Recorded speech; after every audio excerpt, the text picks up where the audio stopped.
အားလုံးပဲမင်္ဂလာပါခင်ဗျာပို့စကွတ်နဲ့ပြန်လည်ကြိုဆိုလိုက်ပါတယ်ဒီနေ့ recap လုပ်ပေးမယ့်နာယူတိုအပိုင်းလေးရဲ့အစမှာတင်း7ကသူတို့ရဲ့ဂျိုနေစီယာအချိန်ကြာကြီးစောင့်နေခဲ့ပါတယ်တခြားအဖွဲ့တွေကသူတို့ရဲ့ဆီယာအတစ်တွေနဲ့ထွက်သွားကြပြီအဲ့လိုပြောပြီးတာနဲ့နာယူတိုကပညာပေးဖို့လုပ်ပါတော့တယ်အချိန်မလာတတ်တဲ့သူတို့ရဲ့ဆီယာကိုစိတ်ထုတ်ကပေးဖို့တကားပေါ်မှာခိတ်ပြတ်တစ်ခုထောင်ထားလိုက်ပါတယ်ဒါကိုကြည့်နေတဲ့ဆာကူကလည်းဒါကငါလောက်တာမဟုတ်ဘူးနော်ဘေးကဆာစကေးရတယ်ဒီလိုထောင်ချောင်းမျိုးကိုဂျိုနေစီယာတူကမိမတယ်လားဆိုပြီးပြောနေပါတယ်နောက်ဆုံးမှာတော့ရောက်ရှိလာပြီးနာယူတိုရဲ့ထောင်ချောင်းတက်တဲ့ဝင်တော့တာကြောင့်ခိတ်ပြက်ကသူ့ကောင်းပေါ်တက်ကြပါတော့တယ်နာယူတိုကတော့ထုံးစံတိုင်းထိုင်ဟားနေပြီးဆာကူရာကတူလို့တာမဟုတ်ဘူးလို့ပြောနေပေမဲ့စိတ်ထဲကနေသဘောတွေကျနေပါတော့တယ်ဆာစကီကဒီလိုကူထောင်ချောင်းမိတဲ့လူကတကယ်ပဲဂျွန်နေတယောက်လားဆိုပြီးတန်ရဝင်နေခဲ့ပါတယ်ဂျွန်နေစီအတစ်အနေနဲ့သူတို့ကိုကြည့်ပြီးငါရဲ့ပထမဆုံးအမြင်အရမင်းတို့အားလုံးမကြိုက်ဘူးဆိုပြီးပြောချလိုက်ပါတယ်နောက်တစ်ခါမှာတော့တင်း7အဖွဲ့ဝင်အားလုံးကိုခေါင်မိုးပေါ်ခေါ်သွားပြီးနမကိုစီမိတ်ဆက်ခိုင်းပါတယ်နာယူတိုကလည်းအဲ့ဒါဆိုရင်ဆရာရဲ့အကြောင်းကျွန်တော်တို့အရင်မိတ်ဆက်ပေးပါလားလို့ပြောလိုက်ပါတယ်ငါလားငါရဲ့နာမည်ကဟာတာကကကရှိငါကြိုက်တာမကြိုက်တာကိုမင်းတို့ကိုပြောပြချင်စေမရှိဘူးအနာကအတွက်ငါရဲ့အိမ်မက်တွေတကယ်တော့ငါတစ်ခါမှမစင်စားဘူးဝါဒနာအနေနဲ့တော့ငါမှအများကြီးရှိတယ်ဆာကူရာကတပ်ပြင်းတစ်ချက်ချလိုက်ပြီးနာယူတိုကတော့နားထောင်နေနေဘာမှနားမလဲဖြစ်နေပြီးဆာစကေကတော့ထုံးစံအတိုင်းဆရာကြီးစတိုင်ဖမ်းနေပါတော့တယ်ကောင်းပြီမင်းတို့အလဲပဲ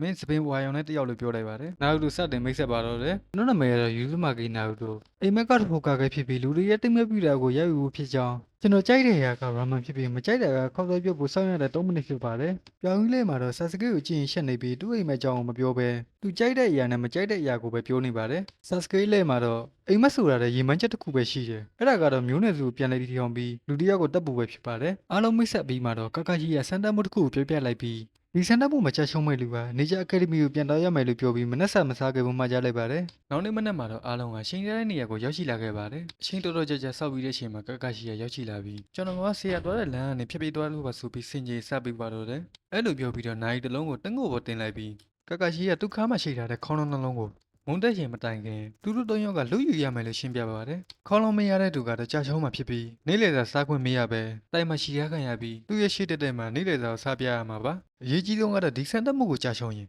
်သူတို့အားလုံးနေကြအကယ်ဒမီကိုပြန်ပို့ခံရမှာဖြစ်ပါတယ်။ခေါင်းလောက်ကနှလုံးနဲ့ဖြစ်တဲ့အတွက်အနည်းဆုံးတစ်ယောက်ကတော့ကြာချုံးမှတေးကြနေပါတယ်။စံတက်မှုစတာနဲ့ဆတ်စကိနဲ့ဆာကူရာတို့ကကိုနီကိုကနဲ့ပုံကွက်တော့ကြပြီးဒါပေမဲ့နာယူတိုကတော့ပုံကွက်မနေပဲမြန်မာလူကြီးတက်ဝင်သွားပါတယ်။တွေ့ကြုံရတဲ့ကကရှိဟာသူ့ကိုလောလောကူကူပဲရှောင်သိမ်းပြီးနေကြတို့ရဲ့သူတို့ရဲ့ရန်သူကိုခဏကြုံမပေးထားရဘူးကွာအယူရဲ့လို့ပြောပြီးကကရှိကသူ့နဲ့ညုံနေချောင်းကိုနာယူတိုရဲ့ဖိနေကိုထိုးထဲလိုက်ပြီးကျွန်တော်တို့ရဲ့ငယ်ပေါ်ကနှစ်တစ်ထောင်မရန်နဲ့တိုင်းခွက်ကိုထုတ်တွန်းလိုက်ပါတယ်။နာယူတိုကအော်ဟင်းလေထဲကိုမြောက်တက်သွားပြီးမြစ်ထဲကိုပြုတ်ကျသွားပါတော့တယ်။တိုင်းခွက်ဂျူခံလိုက်ရတဲ့နာယူတိုကမြစ်ထဲကပြန်တက်လာပြီးရှဲရိုကလုံးနဲ့စတင်တက်ခိုက်ပါတော့တယ်။ဒါကိုမြင်လိုက်ရတဲ့ကကရှိကလည်းသူအေးစေးတက်လို့မရတော့ဘူးဆိုတာသိတဲ့အတွက်ဖက်လက်ဆက်စာအုပ်ပါရှာပြီးစတင်ခုခံရပါတော့တယ်။တတိမထားမိတဲ့အချိန်တွင်းမှာပဲရှဲရိုကလုံးတစ်ကောင်ကနောက်မှာရှုပ်ထားလိုက်ကနာယူတိုပြေးထိုးကမှဘယ်ကဘယ်လိုဖြစ်သွားမှမသိပဲသူ့ကိုယ်သူထိုးမိသွားပါတော့တယ်။အရေးကိုပွားတွေကနားမလည်နိုင်ဖြစ်ပြီးပုံမျိုးကြည့်သူနဲ့ငါပုံစံပြောင်းလာတာလားတရားတော့ညင်းပြီးရှင်းတိုက်ခဲ့ပါတော့တယ်ဒါကတခြားမဟုတ်ပဲအစားတို့တိုင်းကွက်ဖြစ်ပြီးရှေ့ကအပြစ်ပစ္စည်းတစ်ခုဒါမှမဟုတ်တရိတ်စံတစ်ကောင်နဲ့နေရာချင်းပြောင်းနေတဲ့တိုက်ကွက်မျိုးပဲဖြစ်ပါတယ်နောက်တော့ဟိုကြည့်တီလိုက်ကြည့်ရင်တစ်ပင်ရှင်းရင်မှာရှူလုံးကိုတွေ့လိုက်တာကြောင့်တောက်ကောက်ဖို့ပြင်ပါတော့တယ်အမှန်တကယ်တော့ဒါပြုတ်ကျကြရင်ကလည်းမဟုတ်ပဲထောင်ချောတစ်ခုလည်းဖြစ်နေပြီးနောက်တူမှလည်းထောင်ချောတစ်သက်ကိုပြေးဝင်တော့ပါတော့တယ်ထောင်ချောမိသွားတဲ့ရှင်ကကာရှီကပေါ်လာပြီးနေကြဆိုတာတိတာတဲ့ထောင်ချောမှာမမီးရဘူးကွာအယူရဲ့နေကြတဲ့ရောက်လှည့်သားတာကိုမြင်နိုင်ရမယ်ဒီချိန်မှာပဲကာကာရှီဟာကိုစောင့်နေတဲ့ဆာစကေးဟာချူရီကန်နဲ့စတင်တိုက်ခိုက်လိုက်ပါတော့တယ်ဒါကတော့နာယူတို့အပိုင်းလေးဖြစ်ပြီးအပိုင်းကောင်နောက်နေမှာဆက်ပြီးတော့တင်ပြီးတော့ပါဦးမယ်ဒါနဲ့ကျွန်တော် YouTube နဲ့ TikTok channel ကို follow and subscribe လုပ်ခဲ့ဖို့မမေ့နဲ့နော်အဆုံးထိကြည့်ရှုပေးလို့ကျေးဇူးတင်ပါတယ်ဗျ